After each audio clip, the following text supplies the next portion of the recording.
منافس بشار الأسد يفضح مسرحية الانتخابات. لبنان تصدم انتخابات بشار. قرار عاجل من بايدن اتجاه سوريا.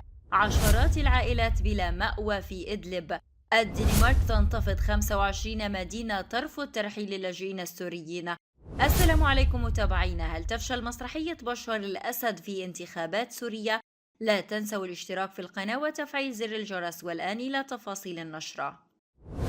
كشف المرشح المزعوم للانتخابات الرئاسية في سوريا عبد الله سلوم عبد الله عن ضغوط أجبرته على الترشح للانتخابات المزعومة في مناطق سيطرة الأسد. وخلال مقابلة أجراها عبر تلفزيون النظام الرسمي، أكد عبد الله أن الترشح للانتخابات كان تنفيذا لقرار من الحزب الذي ينتمي إليه، وهو حزب الوحدويين الاشتراكيين. وأضاف أنه لم يكن له الخيار في ذلك الترشح، بل كان مجبرا ولم يستشره أحد في ذلك الأمر، وأن ذلك خارج عن إرادته. وأوضح المرشح المزعوم أن حزبه هو الذي رتب كل شيء بخصوص حملة الانتخابية، حتى أن اسم الحملة قوتنا بوحدتنا كان من اختيار الحزب وبما يتوافق مع أدبياته.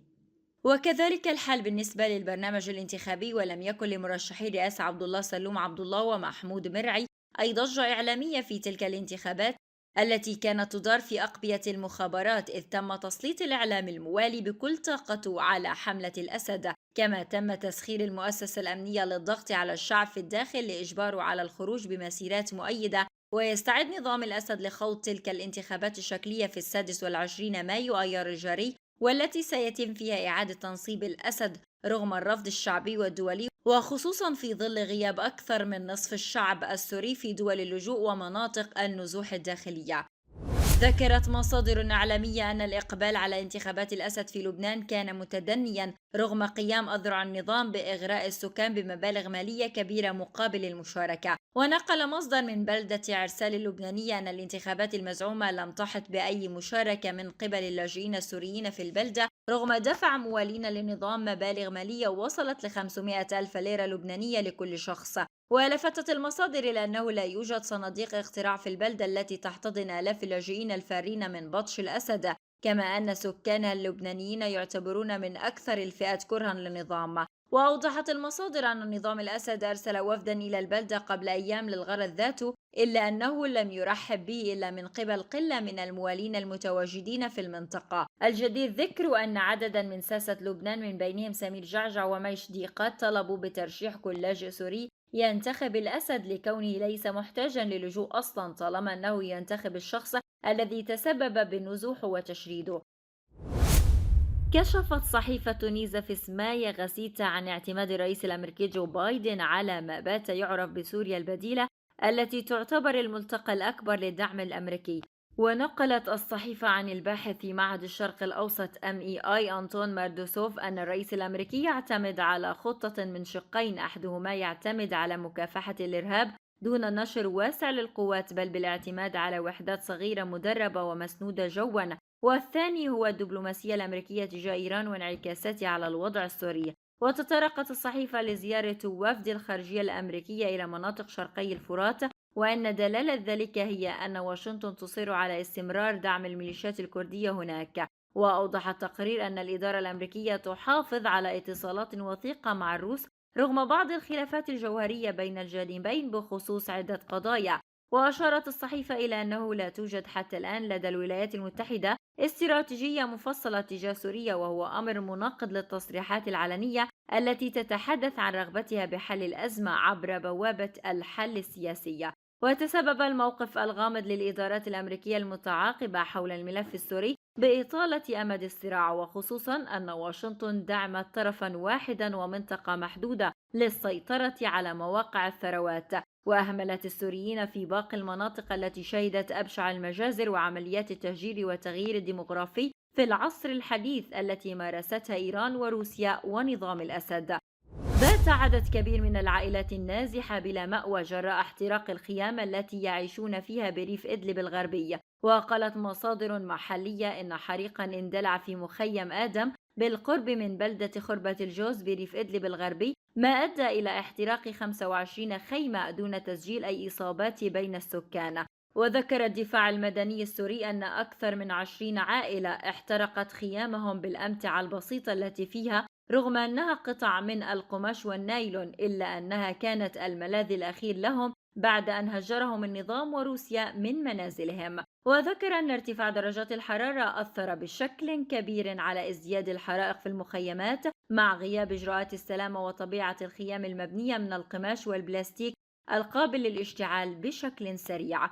وأشار الدفاع المدني إلى أن فرقة تعاني من صعوبة الوصول في بعض الأحيان إلى أماكن الحريق، وخصوصا في المخيمات العشوائية الموجودة في شمال غرب سوريا بسبب وعورة الطرق. وأكد أن معاناة المهجرين في المخيمات من الحرائق والأمطار والسيول لا تزال تهددهم، ولن يتم إنهاء معاناتهم إلا بالعودة إلى منازلهم ومحاسبة نظام الأسد على جرائمه المرتكبة بحق الشعب السوري.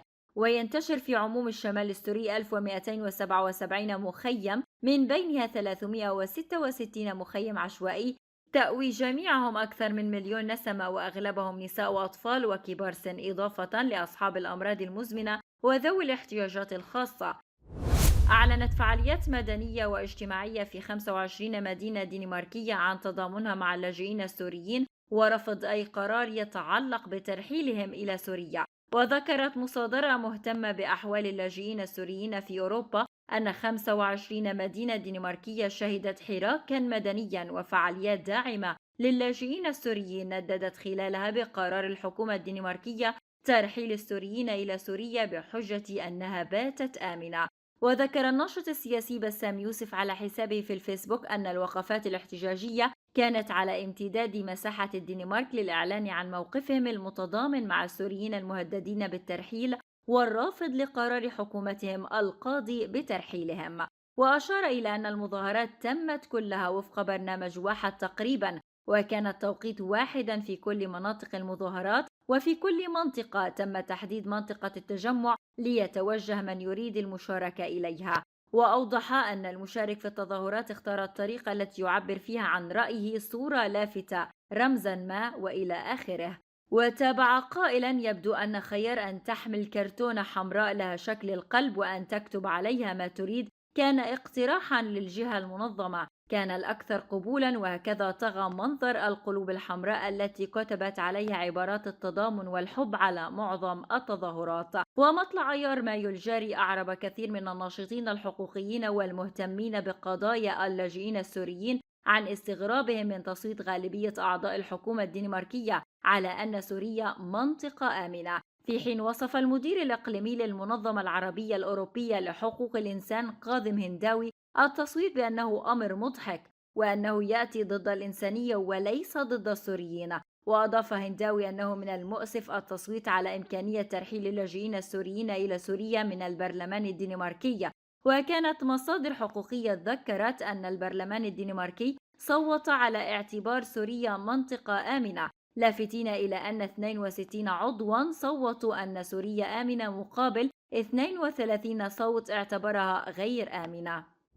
ومطلع نيسان إبريل الماضي أطلق ناشطون وحقوقيون سوريون حملة إلكترونية عبر منظمة أفاز، والتي تعتبر أكبر تجمع الحملات عبر الإنترنت للضغط على الحكومة الدنماركية التي تعتزم سحب الإقامات من اللاجئين السوريين وإعادتهم إلى سوريا على اعتبار أن بعض المناطق فيها باتت آمنة.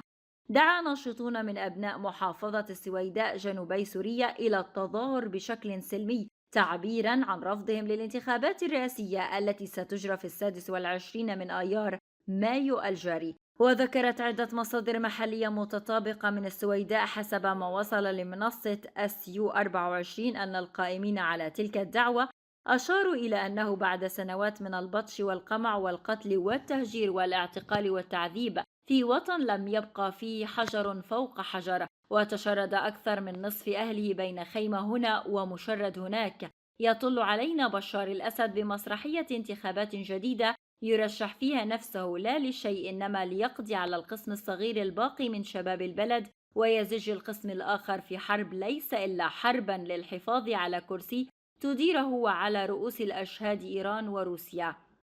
وأضافوا أنه من دون أدنى خجل يطبل له أذناب السلاطين في كل زمان ومكان بعدما نهبوا بسيف السلطان لقمة عيش الأهالي وأمنهم. وتابعوا ومن هنا ورفضا منا لتهجير واعتقال من تبقى من الشباب، وفي محاولة للحفاظ على الباقي في انتظار فجر الحرية الأكبر، ورفضا لانتخابات تمر فوق أجساد الشهداء والضحايا والمعتقلين،